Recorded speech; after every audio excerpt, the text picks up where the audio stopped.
a follow-up for me would be, for those of you that have worked with football and maybe transitioned to other Olympic sports where there may be a greater number of international students, how have you navigated that learning process? Because, I remember early in my career where there were some very hard restrictions on what classes international students could take, and how many they could have online, how many they could have in person. And this was all prior to COVID, because I know things may have changed some of those requirements. But one of the things that I didn't really realize was how strict those requirements were. And the student was in more online classes than in person. And it was like, hey, you've got to get this fixed or this student is going home, right? And so how have you navigated learning those international requirements, maybe not having that experience in working with a sport that doesn't typically have a lot of international student athletes? So I actually did most recently, I think amongst the three of us, transitioned from football, and now I have swimming and field hockey. That's where all the international, New Zealand, Australia, all of them. And I know more about F1 visas. Apparently there's a thing called a D1 visa, which is not like Division I, it's a completely separate thing. And yeah, it's a challenge in the sense that, right, so you have your normal list of schedules and you're putting everybody in all the courses that they need, and then you get to the international student and you're not really thinking in the moment, so you do the same thing. And we've all run into that issue, I'm sure, where we put an international student in a class and oh wait, they can't. That's one too many online classes. And it's tough, but I think for me, the more challenging thing, especially that's something that I'm navigating right now coming into this next Olympic year, is that I have a lot of future Olympians that I'm having to work with right now, and I'm planning ahead. I am putting kids in summer classes right now. I'm putting kids in all different sorts of courses that won't be offered in a year where they'll be gone.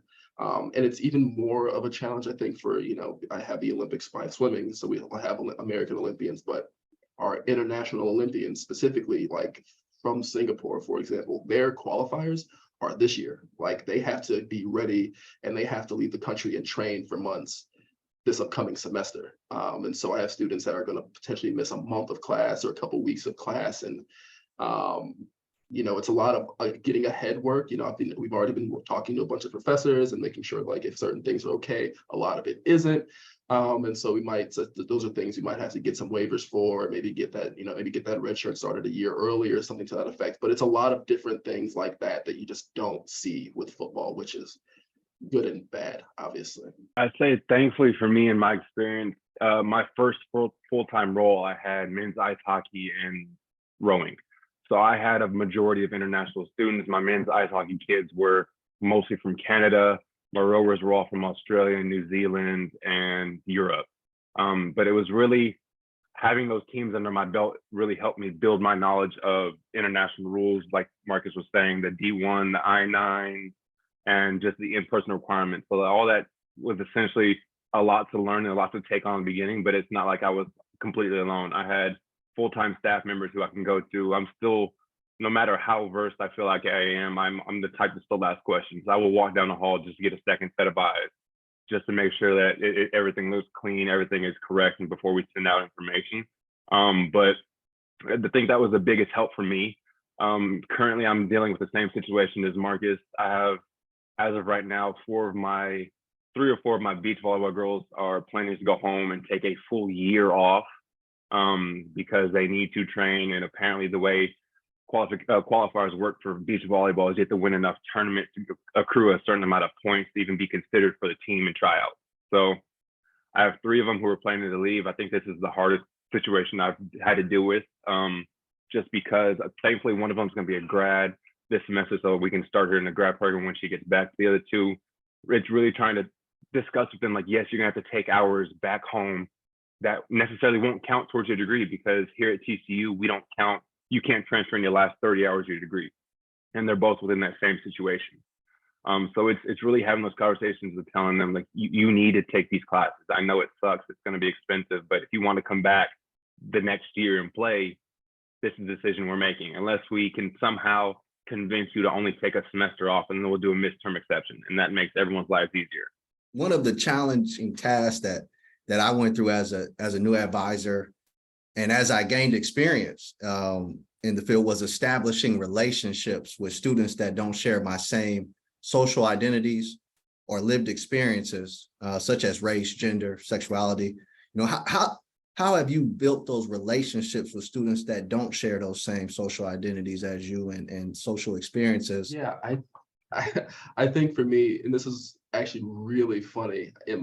So when I was applying for this position here at IU, you know, I worked with football at Mississippi State, bunch of black guys. It was great, loved them, great team, great guys. They didn't love me all the time, but it was a great relationship. And then I get here, you know, and on my interview, it is one of my career goals, but one of the things I want to do is work with students and affect the lives of students that look like me, come from the same areas as me. I'm from Chicago. They come from, you know, they have a similar lived experience. It's something I want to do with my career. And so I have swimming and field hockey. And that's one of those things that I thought would be a challenge for me. And honestly, I found that and maybe it's a difference between how, you know, students are now, but I was surprised at how welcoming and how curious they were about who I am, because I have students from New Zealand that, you know, or I have students from, you know, Japan or Singapore where they don't have many people that look like me around, you know, and so they were really just curious and they had great questions, and now honestly my students have had a few that have opened. I have my door cracked right now because I just in case someone needs to like poke in and tell me that they're here. But I've had a couple students just, you know, crack their head, and I think I have some of the strongest relationships with my students that I've ever had. I've probably been doing this since 2019, technically is when I started. And I think the crew of students that I have with me today, I feel like they have an appreciation for how different I am to them. And I kind of have the same with them. I think what I thought would be a challenge with relating and bonding with them has not been a challenge at all, because I'm 27 years old, I'm turning 28. We still have similar interests. We're still curious and fascinated by some of the same things. Some of my guy swimmers, they watch anime just like I do. Like we have similar interests, and so things that I thought would be a challenge. Obviously, I still have my goal. I still want to work, and I have thrown myself at different activities relating to student athletes of color in general, and working with different minority groups. So I have involved myself with those. And my goal is still to work with students of color in general, particularly male student athletes, Black male student athletes. But I've appreciated what I've learned from the students that I've worked with, and kind of the experiences that I've been able to gain from them. It's actually been very nice. I think, I guess every experience I've had, I've worked with football in some capacity. I also have women's soccer now. I think one of my challenges with football is that sometimes I think there's two sides. They either have a lot of female authority figures in their life and they kind of look for that, or they're very coach driven, which 99.9% of the time their coaches are males. So I think sometimes the struggle is them respecting me as an authority figure, especially being younger. Or the other side is that they come here for like comfort or like validation and things like that, because that's where they often get that in from the females in their life. So I think that's a balance that I kind of teeter between with some of my male football student athletes. This is my first time working with a female sport. So I think that has been interesting, because I naturally thought that would be easier for me, but I think it's been more of a challenge, especially because a lot of their backgrounds are not similar to mine. So I think that has been something that I've been navigating. They also don't require as much.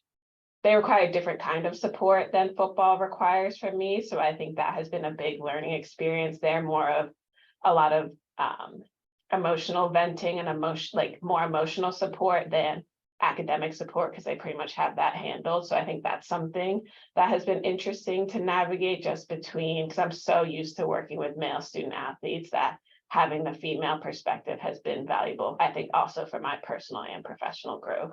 I think Marcus covered most of it. I mean, obviously being a former football athlete myself, connecting with football has always been easy to me. It's always been second nature. And the same kind of comes with track and field. I always tell people all the time, track and field is essentially football without the resources. Same dynamic of students, same breath, same just culture, essentially. So those two have always been easy for me to connect to. It wasn't until I got to Ohio State, in which I was given my Olympic sport with rowing, that I really had to immerse myself in understanding other people. Just again, also with just the Midwest being the culture that it is, and me being from the South, it was different. So I would always just send out my mass emails and my mass teamwork messages and hey ladies, good afternoon ladies, things of that nature, and just not really thinking about it second nature. And it took a couple of teammates to come in from rowing and tell me, hey, some of our teammates don't really appreciate the email starting off with hey ladies because they identify as something different. And so not just taking that step back of being like, man, I really didn't even consider that, and just being more cautious whenever I'm putting together information to send out to the team in the future. Having to sit, immediately at that moment, sitting down, sending out a mass message, just apologizing. I didn't mean to infringe on anyone's beliefs or rights, but just trying to show that I still truly support and care for them. I think that was the biggest thing. And then obviously just me being who I am and being a big person covered in tattoos. If you don't know me, you wouldn't really think I'm a personal person. I kind of walk around with a pissed off face just because that's my natural face when I'm out and about. But a lot of people don't realize that. I've had my beach girls now that I've been here for quite a time. They come in, they hang out all the time. They're always in my office just kicking it. They know I have all the candy and snacks. But I've had them openly tell me, oh, when you first got here, we weren't sure about you. We didn't think you would mesh well with us. We would stand outside my office and just knock, as opposed to just walking in. Or if they see me in there with football guys, they stand outside in silence and just tell them like, no, you demand as much space and as much respect in this space as they do. And just, I think that was the biggest pushing point for them of like, okay, we can trust you. And now I have them come in with all kinds of situations. They're the ones who come in with more life issues than academic issues in my current role. I think you all brought up a good point, especially, with COVID and dealing with students who do need a lot more emotional support. And Lexi, you mentioned this, and I see this as well. Whereas with the women's sports, the support that you have to provide is a little bit different.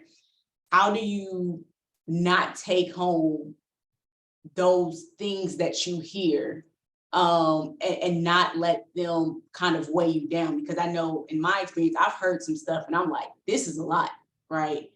And so what do you do to try to help yourself manage those conversations? I think, I know it's never perfect and there's never a clean break. I feel like no matter how much you try, but I try to find like peace in knowing that if it's something really significant or something that is really affecting the student, that I try to connect them with as many resources and people that are qualified to help them through it. Because at the end of the day, I'm not licensed in truly anything. So trying to connect them with that and just having the peace of knowing that they felt comfortable in sharing it and that we provided a safe enough space that they felt that we could help support them and help them navigate through this. I think also knowing that sometimes it's okay not to have the capacity to have that conversation all the time with the students, but making sure you articulate that in like a meaningful and genuine way so they know that you are there for them, but maybe somebody else is better equipped to help them through that. So I think that's at the end of the day what I try to do, because it's not always like things are heavy that they share sometimes, but knowing that you helped them try to get to a better space is something that helps, I guess, give me a little peace. I was gonna say, I think for me, I think the recognition that you kind of get, maybe you guys might not have similar experience, but when I worked in football, there were many thank yous, there weren't many, like, yeah, I appreciate that. It's more like, all right, that's what you're supposed to do. And let's, I like our business relationship, which is perfectly fine, but that's how it was. And then when I got my first team of women with my field hockey team, it was very, very different. Like we went to their banquet the other day, and there was a line of parents that wanted to talk to me about how great I am for their daughter and how they would not have survived without me. And I feel like for me, I didn't realize how nice that was until I got here, but that's something that is very helpful because we do have a lot of really hard non-academic conversations in here. And to hear that, oh, they actually appreciate, even if I don't have a solution, most of the time, I'm just kind of a soundboard and they can just bounce ideas off me before they go meet with their sports psychologist. If that's what it is, like, and that's enough, like that feels good. And that helps me like, all right, I can sleep tonight because I know that at least they probably appreciate that hour that they took, to sit here while they're doing their homework, they're crying a little bit and talking about whatever they have going on in their life. And I think that's what helps me get through it, at least the appreciation. You're exactly right. Since taking over beach volleyball, that's what it's been. Marcus touched on it beautifully. It's that immediate gratification that you get at the end of that conversation. Their wholesome thank you and just, hey, I appreciate everything, I think is the biggest piece for me. Outside of just going to the gym and destroying my body to forget, I think it's really just hearing that from them. But I think it never really does leave my mind. That's just who I am as a person. I'm still the type of advisor. I get home, it's 8:30 at night, and it's on my mind. And I have to send a text message. I have to give a call. Just like, hey, just a reminder, I'm still here for you. I understand this, and that, but I'm here if you need me. And just having them know that, and they may not respond, whatever, it's cool in the moment.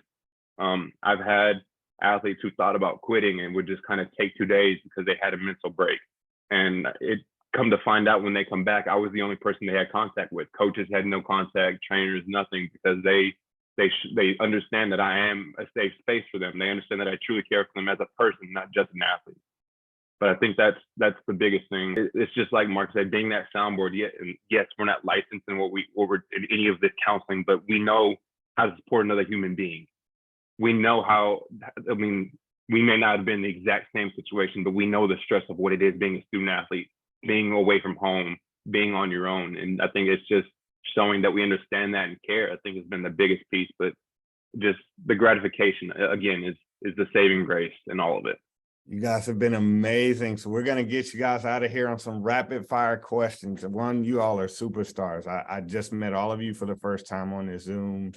And, now saying I haven't admitted that I'm a 20-year veteran because it makes me feel old. I really do feel like the field is so safe with people like you in there, and you guys are and Lucy's heard me say it ad nauseum about her. And Travis has heard me say it to him, talking with you all just out of the blue. I think the field is in good hands. So my first question is an easy one. Athlete, intern, or administrator, who has more fun? Intern. Athlete for sure. Oh my God. Intern, you don't have school anymore. Okay, I like that. We've heard of it. Nobody says administrator. Everybody went athlete or intern. All right. What would be one thing that would keep you in the field going forward? And the buyback from the athletes, and even ones that have left, them calling back and saying, man, I appreciate all you do because I don't have it here. I think that's what keeps me going. Seeing some of my former students at Florida State win Student Athlete of the Month, when they were working with me as learning specialists, that's really cool. I love seeing that kind of thing, and that kind of keeps me like, all right, I'm doing something right. I think in addition to what they said, I think me figuring out my personal balance, because I think that at the end of the day, this field cannot be sustainable if you overwork yourself. So I think finding that balance too. All right. Opposite question. What would cause you to leave the field? Winning the lottery.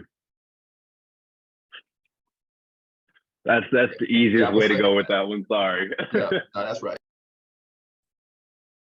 I think that's the best answer. Oh yeah. All right. Let's go to what's a responsibility that you carry that you would not give up? I think for me, it's not really like a in my job description responsibility, but we kind of just our last conversation. I think having right before this meeting, I had to kick two of my students out. It's like, I'm sorry, I gotta hop on this little Zoom call, but just those conversations where you're talking about nothing. We were talking about plans after college and like going back home to New Zealand or whatever. I wouldn't give that up for anything. I think that's probably my favorite part. Like, putting in grades and talking about schedules and all that's great. Love it. Love the job, obviously. But I think those conversations you get with your students where they're just kind of being transparent, they're just talking to you because they know you shouldn't be talking to anybody else about what they're saying, but they know that you're a safe person and a trusted person. I wouldn't give that up for the world because that keeps me coming every single day. I just recently inherited degree completion, and I think even though it's very tricky to navigate, especially depending on these people that are 30 years out and coming back, I think it's really rewarding to see these people taking value and finishing their degree. I would never give up now is I'm working with the intern program here at TCU. And I think just pouring into them the way I was poured into and that's paying it forward, I think that's something I don't want to give up. Just seeing those aha moments in young professionals and seeing, I mean, I had one get a job last week full time and just seeing the excitement in her eyes and just, okay, what I'm going to do. Well, these are my teams. I'm so ready. I think that's the biggest thing for me. Last question. What is something that new administrators like yourselves in this field need to hear more of? You are valued and you are doing great. I think also that this job is hard. Like, I think there is some value in knowing that you're doing like hard work. Like, it's not always easy. So I think kind of it goes off of what John's saying, but like that you are navigating something difficult and doing a good job at it. I think it would be nice, and I hear it a lot here, which is great. I think new administrators should hear the words "go home" a lot more often. Like we all talked about it, we want to be here to show like, hey, I'm committed. If I had supervisors earlier telling me just to go home, I would have enjoyed what I was doing a lot more, I think. Just the last thing, it's really, I mean, it's again, you are valued, but it's also, if your student fails, that is not on you. I mean, I think that was the hardest part for me is when I had guys or some of our ladies not really pull their weight or not succeed. And then I feel like it's a reflection on me, like, man, what did I do wrong? Why didn't I support the student in some kind of way? But even though I did everything I could, it's just the student couldn't pull their weight. I think that's the biggest piece. That's the hardest piece that for me that to accept coming into this field is not all their failures fall back on me, but it is my duty to see where we can fix it going forward. Man, that's incredible. I'm amazed. I share Quadro's sentiments. You know, I didn't know each of you personally before this call, but it's easy to see that not only are y'all great administrators, y'all are even better humans and humanitarians. And it's been a pleasure to hear each of you speak. We would also be remiss if we didn't acknowledge the ECC subcommittees that have supported this initiative, our interviewees who've accepted and been on the show, our ECC chair, Mr. Ramon Cooper, for his support, Ms. Shanika Mungeon, who currently serves on our N4A Board of Directors team, and Ms. Jackie Nicholson, who was our N4A president for the 2022-2023 academic year. So again, interviewees, and thank y'all so much for everything and giving us this I know individuals are going to really appreciate it. And take care.